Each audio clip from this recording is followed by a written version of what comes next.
नमस्कार दोस्तों, मैं मनीष स्टडी वर्ल्ड इमिग्रेशन से।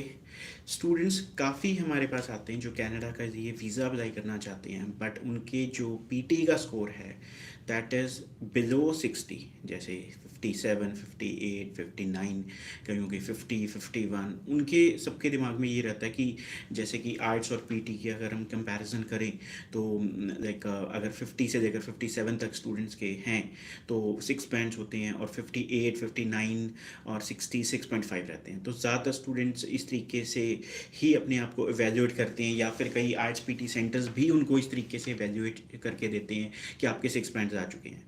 बट नहीं, कनाडा की अगर बात करें तो 6 बैंड्स आपके तभी बनेंगे इक्विवेलेंट एस डी एस में अगर आपके 60 होंगे। तो काफ़ी स्टूडेंट्स गलती कर रहे हैं इस टाइम पे 57, 58, 59 पे अप्लाई करने की, कि उनको लगता है कि हमारे तो एक आधा स्कोर का ही फ़र्क है तो उसमें दिक्कत नहीं आएगी और वीज़ा आ जाएगा। बट वीज़ा सक्सेस रेट अच्छा नहीं है। 60 से कम अगर आप अप्लाई कर रहे हैं तो वीज़ा सक्सेस रेट नहीं सही आ रहा। ऑलमोस्ट आप लगा दीजिए कि 98% रिजेक्शन है। तो 60 ओवरऑल, किसी मॉड्यूल में आपके 35 है, 30 है, डजेंट मैटर, 60 ओवरऑल चाहिए आपको पीटी में, और आर्ट्स में चाहिए आपको 6। किसी में 5 हैं, किसी में 4.5 हैं, वो भी एक्सेप्टेबल हैं। तो खासकर वो स्टूडेंट जिनके, मैं बोलूँगा कि 53, 54 से ऊपर ऊपर हैं जिनके स्कोर्स पीटी में, उनको आइट्स का एग्ज़ाम दे देना चाहिए। तो अगर वो आइट्स के एग्ज़ाम देते हैं तो जैसे आपके अगर 55, 54 के आसपास भी हैं तो आपके 6 ओवरऑल आराम से आ जाएंगे, उसमें कोई प्रॉब्लम नहीं आएगी आपको इतना स्कोर देने में। तो उससे क्या है कि आपकी एस डी एस की रिक्वायरमेंट जो है कनाडा की फुलफिल हो जाती है। बट अगर आप कोशिश करेंगे कि नहीं जी मेरे पीटी ही करना है और फिर भी आपके 60 नहीं आते, तो आप ये सोच के चलिए कि अगर आप 59 पे भी फाइल लगाते हैं तो सक्सेस रेट आपका आप लगा लीजिए 2 से 5% का रहेगा। और अगर आइट्स करके 6 बैंड ओवरऑल और एक में 4.5 या 4 है उस पर फाइल लगाते हैं तो आपका सक्सेस रेट मोर देन 95% रहेगा। तो बात छोटी सी है, क्योंकि जो बच्चा 53, 54 से लेकर 59 तक बैठा है वो आराम से 6 बैंड दे सकता है। हमारी हमारी कंपनी में भी हम भी आइट्स पीटी करवाते हैं कई सेंटर्स पे, तो वो भी हमने देखा है कि जिनके स्कोर्स पीटी में जैसे कि 53, 54 से ऊपर वाले हैं उनके 6 बैंड ओवरऑल आने में कोई दिक्कत नहीं आ रही। 6 ईच में मैं मानता हूँ कि 6 ईच आने मुश्किल हो जाते हैं स्टूडेंट्स के, बट ओवरऑल 6 लेने बहुत ईजी रहते हैं। तो हमारे पास जो इंक्वायरीज पहले आप लगा लीजिए 3, 4, 5 महीने पहले किसी और कंट्री की जिन्होंने एडवाइस दी थी हमसे, 6 बैंड्स थे, एक में 5 थे, एक में 4.5 थे, वो एलिजिबल नहीं हो पा रहे थे, बट अब उनके सबके हमने वीज़ा अप्लाई करके वीज़ा दे चुके हैं जिनके 6 ओवरऑल आइट्स में थे। तो ये चीज़ का ज़रूर ध्यान रखिए कि कम बैंड्स के साथ मत अप्लाई कीजिए, रिजेक्शन आपको देखने को मिलेगी। हाँ, ये ज़रूर हुआ है कि 31 दिसंबर से पहले काफ़ी स्टूडेंट्स ने अप्लाई किया है अपना वीज़ा, ये सोचते हुए कि जीआईसी डबल हो जाएगा, उस चक्कर में कि बच्चों को होता है कि जल्दी से जल्दी हम जो है अपना अप्लाई कर दें ताकि शायद चांस लेके देख लें, बट वो चांस नहीं हो पाया। बट अभी क्या है कि 1 जनवरी के बाद काफ़ी चेंजेस खर्चे में भी आई हैं, क्योंकि कॉलेजेस जो हैं, जो खासकर प्राइवेट कॉलेजेस, उन्होंने भी काफ़ी डिस्काउंटिंग प्राइसिंग करी है। तो वो बेनिफिट है जो स्टूडेंट्स को डायरेक्टली मिलेगा।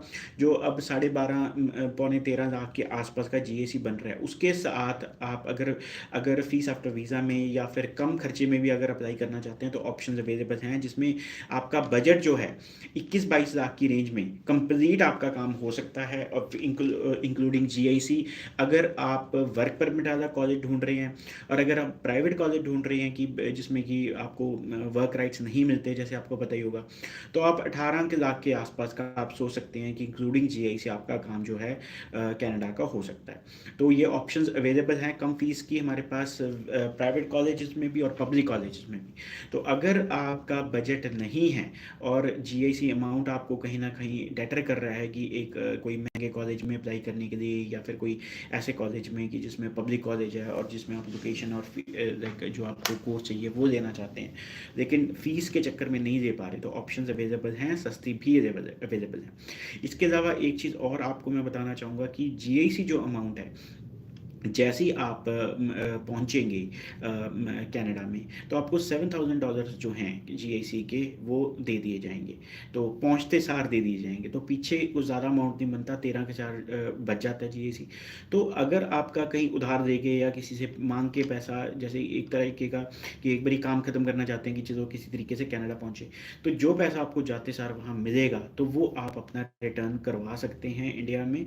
तो अगर किसी से लेके भी आपने पैसे डाले हैं जीएसी में, तो वो रिटर्न कर सकते हैं। तो ये चीज़ की ऑप्शंस जो हैं वो आपके पास अवेलेबल हैं, इसलिए जीएसी बढ़ने का ज़्यादा टेंशन मत लीजिए, उसके भी सोल्यूशन है। बट हाँ, आपके पास ये अगर अगर जो $7,000 आपकी बात करें, 4 लाख रुपया आपने कहीं अरेंज भी करना है, तो अगर 1.5-2 महीने के लिए भी आप कहीं से अरेंज कर सकते हैं, तो उसमें भी आपका काम जो है जीआईसी का हो सकता है, क्योंकि जो पीछे बचेगा वो 13-13,500 डॉलर बचेगा, वो इतना ज़्यादा अमाउंट नहीं है। जो आपको मिलेगा जीएसए का अमाउंट वहाँ पहुँचते सार, वो आप रिटर्न कर सकते हैं जहाँ से भी आपने बोरो किया। बाकी और जानकारी के लिए प्लीज़ विज़िट कीजिए हमारे इंस्टाग्राम फेसबुक पेजेस पे, हमारे ऑफिस में विज़िट कीजिए।